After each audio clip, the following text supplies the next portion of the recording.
Hello wait చాలా రోజులు అయింది కదండి వీడియోస్ అప్లోడ్ చేయక. చిన్న రీజన్స్ వల్ల అప్లోడ్ చేయలేదు. నెక్స్ట్ డైలీ అప్లోడ్ చేస్తా. ప్లీజ్ నా ఛానల్ సబ్స్క్రైబ్ చేసుకొని ఒక చిన్న లైక్ ఇవ్వండి. మీ చిన్న లైక్ నాకు ఒక పెద్ద సపోర్ట్ లెక్క. ఈరోజు వీడియోలో అయితే ఫ్రూట్ కస్టర్డ్ ఎలా చేసుకోవాలో చూపిస్తున్నా. దీనికోసం అయితే 1/2 లీటర్ ఆయిల్ బాయిల్ చేసుకొని ఆ బాయిల్ అయ్యేలోగా వేరొక గిన్నెలో కొంచెం బాల్ తీసుకొని కస్టర్డ్ పౌడర్ వేసి కలుపుకోవాలండి. ఇది హోమ్ మేడ్ కస్టర్డ్ పౌడర్.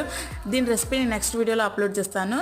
ఈ బాయిల్ అవుతున్న పాల్లో ఈ పాలను వేసి కొంచెం తిక్కగా అయ్యేంత వరకు కలిపి స్టవ్ ఆఫ్ చేసుకొని చల్లగా అయిన తర్వాత మిక్సీ జార్లో వేసి 1 మినిట్ బ్లెండ్ చేసుకుంటే స్మూత్గా అవుతుందండి. దాని తర్వాత మీ ఇంట్లో ఏ ఫ్రూట్స్ ఉంటే ఆ ఫ్రూట్స్ చిన్న పీసులుగా కట్ చేసుకొని అయితే 1 గ్లాస్లో 1 layer milk, 1 layer all types of fruits and నేనైతే డ్రై ఫ్రూట్స్ కూడా యాడ్ చేసుకున్నా.